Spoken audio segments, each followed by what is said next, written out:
Hey guys, welcome back to Closet MTG, and today guys we're gonna do a short update to my Tovolar EDH deck tech build. I've made some pretty significant changes, guys, since releasing the first version of the deck.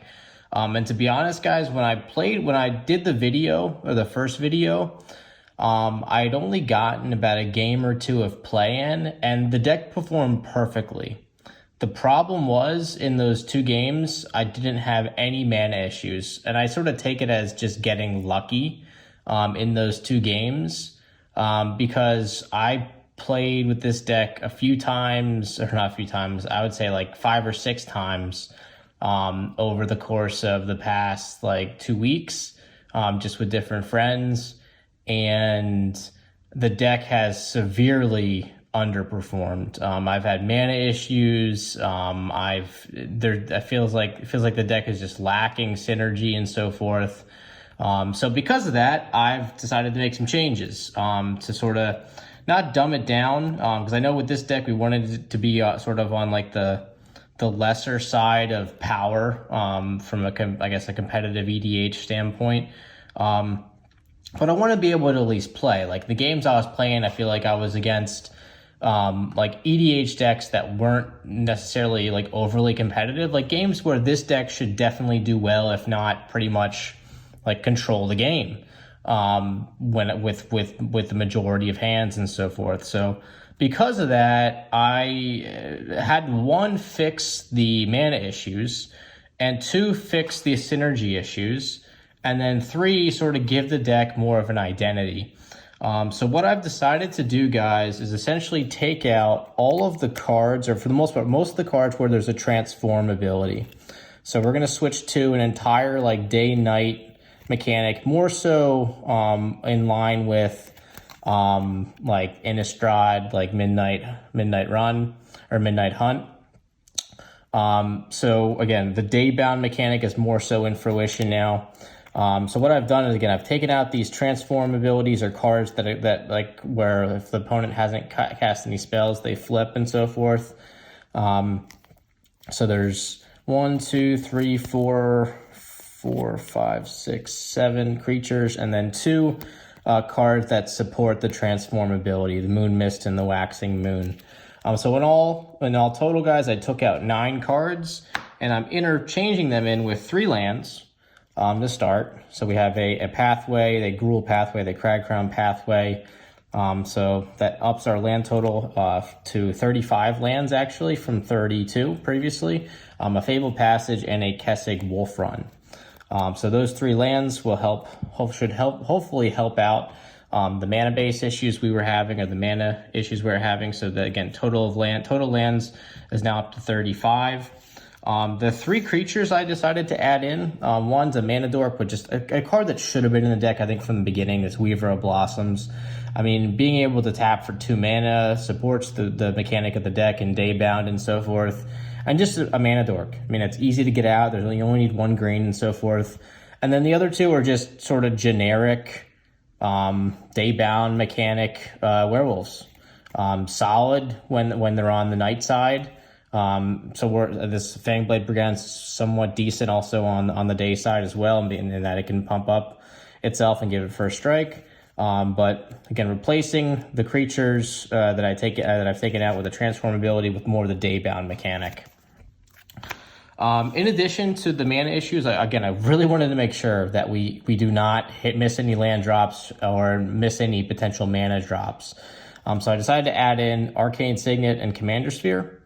Arcane Signet, just again, solid commander staple, just to support multiple color mana bases. And same with Commander Sphere, gets you out in a pinch where you can sack it to draw a card and so forth, and also act as a mana rock. Just solid, pretty much should be in most commander builds, aside from like those super competitive ones. And then Berserk. So I wanted to add, just from the 8 or 9 or so games that I play with this deck, it feels like you're just looking for one like just back-breaking attack step.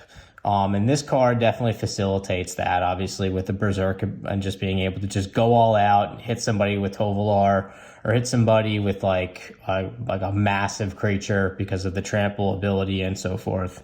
So I thought Berserk would be a fun card to add in, as well as maybe just go back. If I could talk about Kessig Wolf Run too, this card too, just being able to give a creature +X+0 and trample. And also sort of the wolf aspect of the card sort of fits nicely into the theme and so forth.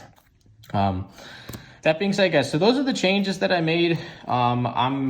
Should be able to get some games in over the holidays, guys. Really looking forward to seeing if the changes help. I'd be surprised if they didn't help, because again, like, most of the issues that I was facing was just mana related and just the lack of synergy. I feel like more cards now to support the day bound or the day and night mechanic and so forth.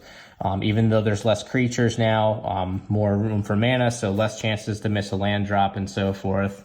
We do already have like a good amount of like mana searching in Kadama's Reach, Cultivates, and 3 visits and so forth. So we were able, so I mean, we are sort of covered like the mana from a mana searching standpoint. And then overall, just again, the same artifacts. Really, I was on the fence about potentially keeping Vidalc and Orion. I haven't had a chance to really get it to shine yet, but I'm not going to take it out just yet. But aside from that, guys, same artifacts that were in previously. In terms of instance, actually, let me go back to the sorceries. So for the most part, the only sorcery I was on the fence about taking out was potentially Blasphemous Act, since it's sort of like a Nambo, and that like really we're really not typically looking for a board wipe. I was thinking maybe replacing these with like a Chaos Warp type removal or Beast Within potentially. So let me know what you guys think about that, actually. And also, I think maybe before I had even made these recent changes, I did add in Into the Night. So another sort of wheel effect and just the ability to switch it to night also on your turn before attack, I think was solid. So that is one card actually I forgot to mention. I did add in that actually shortly after I made the deck or did the first EDH deck tech. Overall, guys, enchantments pretty much, again, will they stay the same? Just absolutely powerhouse enchantment, another artifact.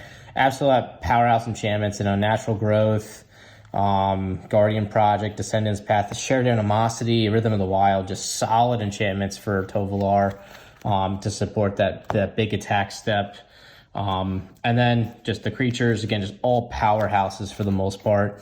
From the wolf tribal, werewolf tribal. The Realmwalker is really the only non-wolf or werewolf in the deck, or non-human that can flip to werewolf. But just a quick overview, guys. Caretaker, absolute bomb. Primal Adversary, absolute bomb. Tovolar's Huntmaster, another bomb. Yeah, guys, and just like solid Cemetery Prowler, just a crazy card. Here's one of the only cards that still has the transfer or the non-day nightbound daybound nightbound flip ability. And again, this is just more to keep from Mana Dork, and also it's on theme as well. But yeah, aside from that, guys, yeah, so really no major changes there. But when all's said and done, guys, what else? Still one Planeswalker. Was on the fence about potentially adding another Arlen, but I think for now we're just gonna roll with the one. But yeah, guys, definitely I'll add the updated deck list in the description, guys, for those of you who saw the first EDH deck.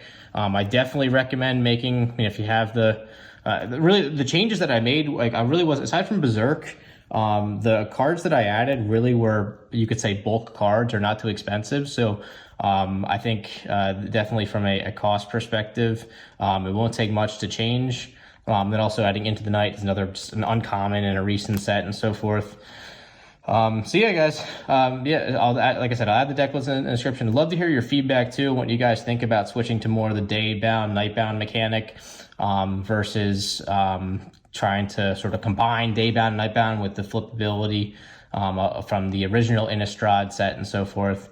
But yeah, guys, that being said, hope you enjoyed the video. Please let me know if anyone gets any gameplay with this deck or even your own Tovolar build. I'd love to hear some different variations or what you've done and so forth, because maybe I'd make some tweaks to my deck. I think that'd be pretty cool. But yeah, that being said, guys, as always, please like, subscribe, to the bell icon, and we will catch you soon for the next MTG content related video. Take care, everyone.